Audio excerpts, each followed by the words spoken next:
So hi guys, welcome back to my another video. तो मैं hope करता हूँ कि मेरे सारे छोटे और मेरे से बड़े भाई अच्छे होंगे। भाई आज की वीडियो थोड़ी इन्फॉर्मेटिव वीडियो होगी। आज की वीडियो में हम सारे फैक्ट्स और सारे मिथ्स के बारे में डिस्कस करेंगे जो कि फिटनेस रिलेटेड है। ठीक है, तो आज की वीडियो में हम जितने भी मिथ्स हैं मैं तुम्हारे सारे मिथ्स क्लियर करूंगा जो कि फिटनेस से रिलेटेड हैं। तो शुरू करते हैं। तो भाई जो सबसे पहला मिथ है वो है कि लिफ्टिंग वेट मेक यू बल्की, कि मतलब वेट उठाने से क्या तुम बल्क कर पाओगे। कि कुछ कुछ लोग सोचते हैं ना कि हम जितना ज़्यादा वेट उठाएंगे हम बल्क कर पाएंगे। तो भाई वेट ट्रेनिंग जो होती है वो स्ट्रेंथ बढ़ाने के लिए होती है, ठीक है, ना कि बल्क करने के लिए। अगर तुम्हें बल्क करना है तो सिंपल सी बात है भाई, तुम्हें हाई कैलोरी वाली डाइट इंटेक करनी पड़ेगी। ठीक है, हाई कैलोरी डाइट इंटेक करोगे तो जाके बल्क करोगे। जो वेट ट्रेनिंग होती है, ठीक है, वेट उठाना, वो हमारी स्ट्रेंथ बिल्डअप और मसल बिल्डिंग के काम आती है, ना कि बल्क करने के। ओके, दूसरा मिथ है वो है स्पोर्ट रिडक्शन वर्क। भाई ये तो सबसे बड़ा मिथ है।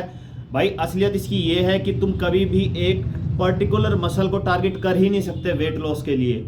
ठीक है, अगर तुम्हें वेट लॉस करना है तो वो तुम्हारी होल ओवर बॉडी से वेट लॉस होगा। ठीक है, अगर तुम्हें मान लो कि पेट का फैट कम करना है तो तुम कभी भी एब्डोमिनल एक्सरसाइज करके पेट का फैट कम नहीं कर पाओगे। तुम्हें होल ओवर बॉडी ट्रेन करनी पड़ेगी जिससे कि तुम्हारा पूरी बॉडी से फैट परसेंटेज कम होगा। आई समझ? तो तीसरा जो हमारा मिथ है वो है कि मोर स्वेट बेटर वर्कआउट, मतलब कि जितना ज़्यादा स्वेट उतना अच्छा वर्कआउट। भाई पसीने आने से हम ये डिसाइड कभी नहीं कर सकते कि वर्कआउट जो किया है वो इफेक्टिव है या नहीं है। ओके, पसीना सिर्फ हमारी बॉडी को कूल डाउन करने में हेल्प करता है। पसीना आना एक साइन है जिससे कि हमारी बॉडी कूल डाउन करती है, दैट्स इट, और कुछ नहीं भाई। चौथा मिथ है कि cardio is the best way to lose weight. तो इसका आंसर है भाई नो, कार्डियो से सिर्फ कैलोरी बर्न होती है। ठीक है, अगर आपको हेल्दी वेट लूज करना है तो उसके साथ साथ आपको स्ट्रेंथ ट्रेनिंग भी करनी पड़ेगी। ओके, सो कार्डियो कैलोरी बर्न करेगा और फिर आपको स्ट्रेंथ ट्रेनिंग भी करनी पड़ेगी ताकि आपका वो मेटाबॉलिज्म बूस्ट कर पाए और एक लीन फिट बॉडी मेंटेन करने में आपकी हेल्प कर सके। तो भाई जो पांचवा मिथ है वो है कि you have to exercise for hours to see the result, कि मतलब तुम्हें इतने सारे घंटे मेहनत करनी पड़ेगी रिजल्ट देखने के लिए। तो भाई इसका आंसर है नो। भाई जो शॉर्ट इंटेंस वर्कआउट होते हैं ना, जैसे HIIT, high intensity interval training, तो भाई ये भी लंबे वर्कआउट के जितना ही इफेक्ट करते हैं बॉडी को। जो मेन चीज़ जिससे रिजल्ट मैटर करते हैं, जिस पे रिजल्ट डिपेंड होते हैं, वो है कंसिस्टेंसी, कि आप रोज कर रहे हो या उस इंटरवल पे आपको करना ही है वो, मतलब कंसिस्टेंसी मैटर करती है, ना कि ड्यूरेशन। छठा एक और सबसे बड़ा मिथ है जो कि है नो पेन नो गेन। तो भाई ये भी एक समझने वाली चीज है, नो पेन नो गेन अंधों की तरह, कि भाई हाँ दर्द हो रहा है मसल में तो ये मत समझो कि भाई वो गेन होगा, वो मसल बन रही है इसलिए दर्द हो रहा है, ऐसा मत समझो।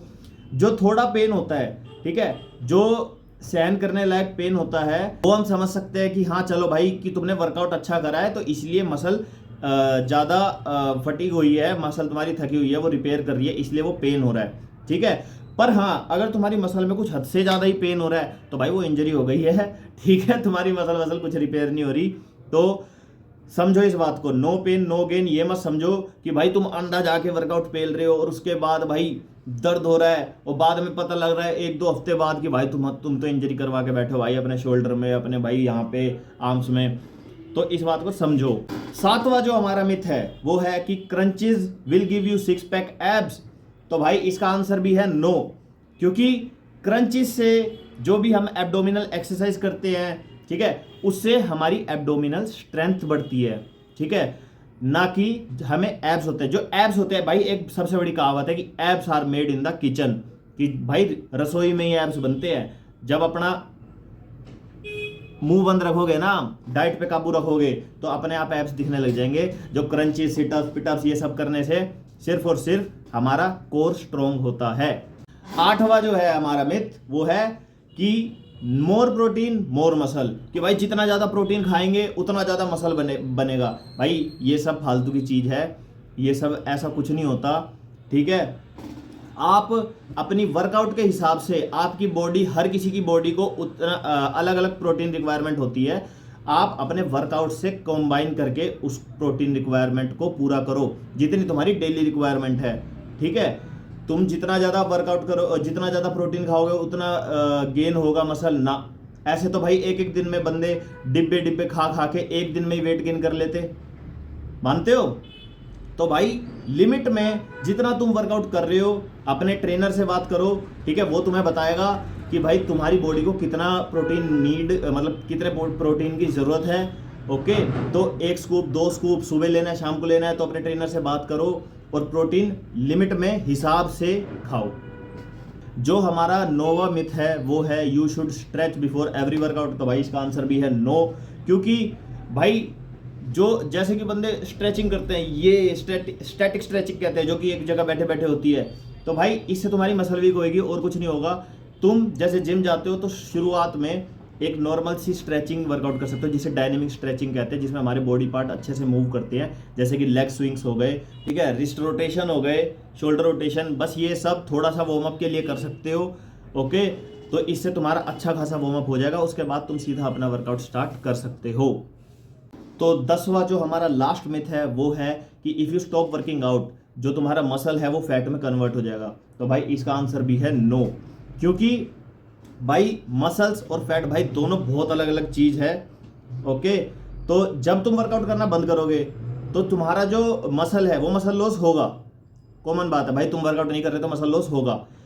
और फैट का जो फैट का केस है वो ऐसा है भाई कि अगर तुम बिना वर्कआउट के 500 कैलोरी बर्न कर रहे हो पूरे दिन में, भाग दौड़ करके, मतलब कहीं जा रहे हो आ रहे हो, 500 कैलोरी बर्न कर रहे हो, पर तुम खा 800 रहे हो, तो भाई तुम्हारा फैट गेन होगा। कॉमन सी बात है कि जितना तुम खा रहे हो उससे कम बर्न कर पा रहे हो, तो भाई फैट गेन होगा। तो इसको मसल को और फैट को भाई मिक्स मत करो, अलग अलग रखो, ये दोनों बहुत अलग अलग चीज़ है। तो ये थी भाई आज की वीडियो। तो होप करता हूँ सभी भाइयों को क्लियर हुआ होगा जितना मैंने बताया है। तो अगर किसी भाई के मन में कोई मिथ अभी भी है तो भाई वो कमेंट में करो, मैं उसका रिप्लाई करूँगा। किसी को कोई डाउट है फिटनेस रिलेटेड, वर्कआउट रिलेटेड, तो भाई वो मेरे को कमेंट में बताओ, मेरे फेसबुक पे जाके बताओ, मेरे को टेक्स्ट करो, मैं वहाँ पे भी रिप्लाई करूँगा। ओके, तो होप करता हूँ कि मैं काफ़ी हद तक आपके मिथ जो हैं वो क्लियर कर पाया होऊंगा। तो मिलते हैं फिर नेक्स्ट वीडियो में। सारे भाई खुश रहो और तगड़े रहो और फिटनेस करते रहो।